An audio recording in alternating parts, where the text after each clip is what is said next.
Welcome back to the channel. My name is Sarah.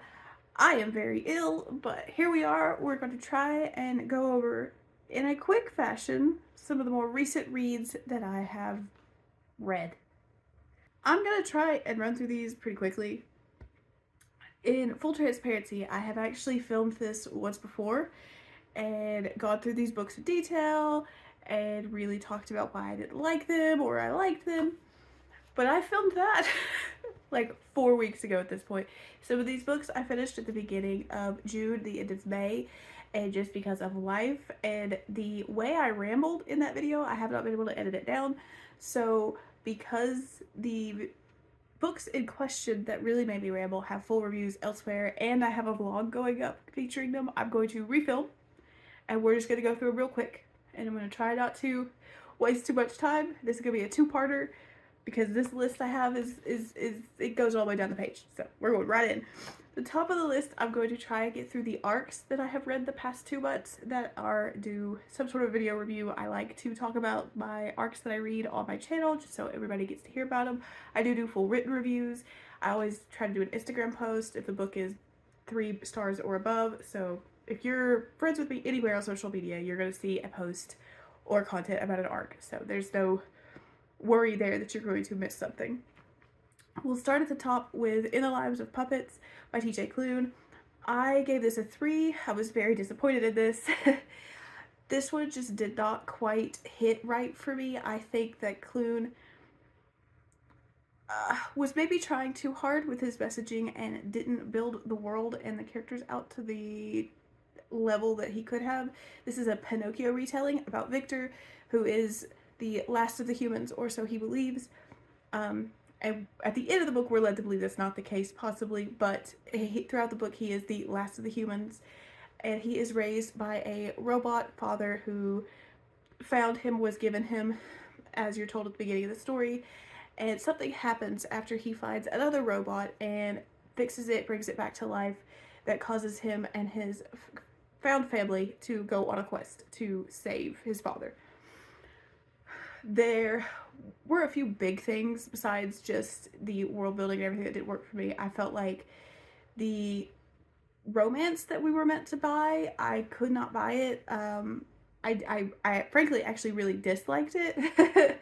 Hap was a fine character, but there is a scene in which we see what Hap did in his past, and it didn't.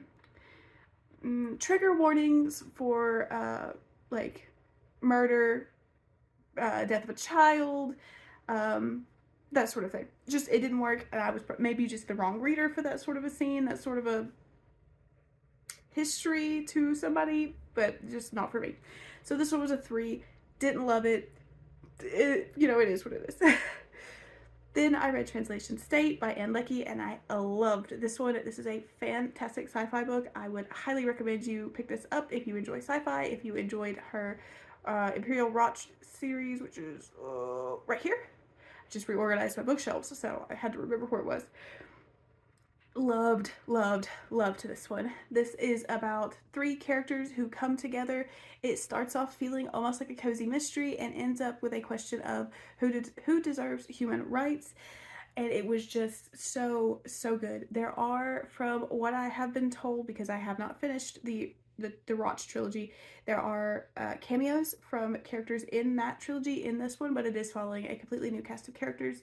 And the best part is you get a couple of alien perspectives, which is fantastic. You get a lot about the Pressinger, which is, I don't actually know how to say that race's name, but that's how I'm going to say them. You get a lot about the Pressinger and how they grow and develop, and they are taught, and it just, oh, that was so good. So good. I highly recommend that one for my sci-fi fans. It was fantastic. Let's see. The next one I read, not so much a winner either, which was Moonstill Crown by Stephen Days. This was a heist gone wrong book, and I could tell you the 2 big reasons I didn't like it was the writing style, which wasn't bad, it just didn't get on with me. And this is one that I talk about in the vlog that's going up sometime soon for NetGalley catch-up arcs.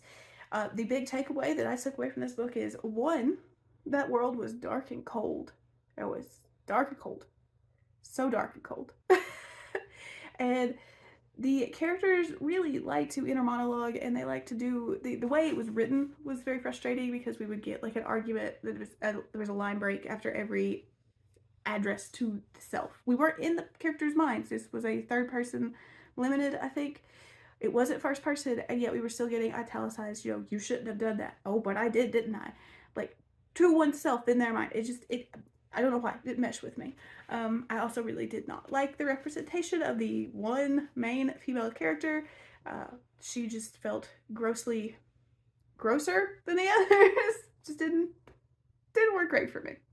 So I ended up giving that one, I think, a 2-star, which is a disappointment because I was really excited about that.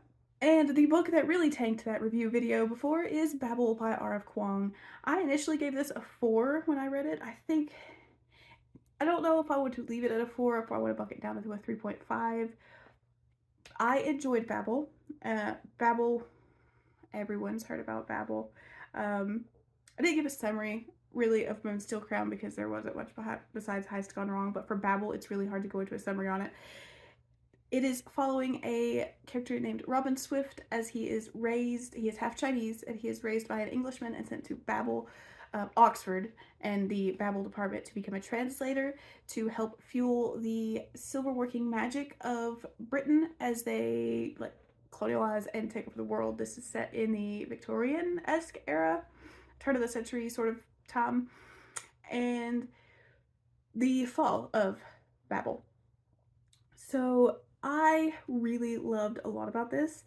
It has an almost slice of life feeling in the beginning of it, and I thought that R.F. Kuang was doing a really good job with that sort of a setting. However, her characterization is really, really lacking.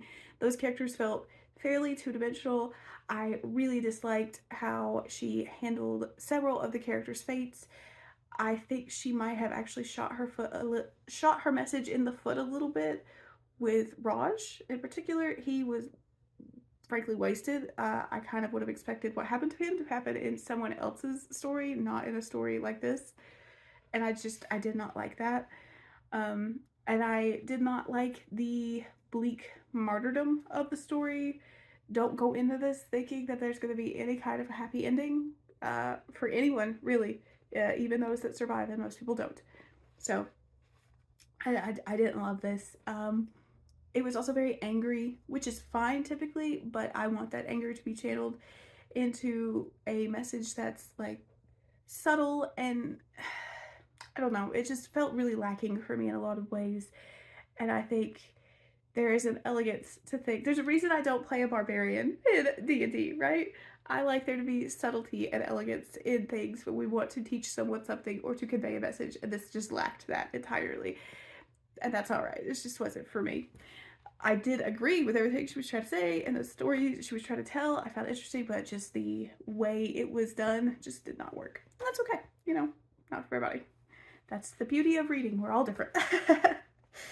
While I was reading Babel, I did read a lot of things in between because it was a bit of a chunker and it was taking me a while to get through. I read Treble by Rilsey Adams, I do believe. This is a polyam romance between a man and 2 women. I can't remember their names because it's been a month, but it is a married couple who both end up accidentally dating the same woman, and how they come together to form a throuple. It's a very short novella, very steamy, and I really loved the communication. I really loved how everyone, came to the table with what they had and they talked things through, and it just worked really well. It was very sweet and very fun. I highly recommend it for my romance fans.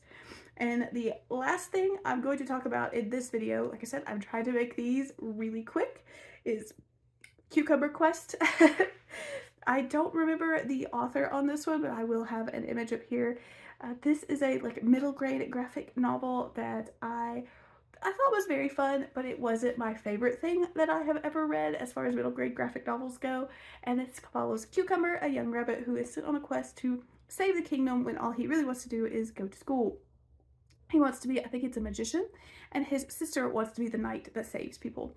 So he is sent on this task by his father, who's a bit of a, jackwagon. He's been an ass. And his sister ends up coming with him, and they go on this journey to stop this witch from collecting these orbs to summon. I think it was like the Nightmare Night or something like that. It was cute.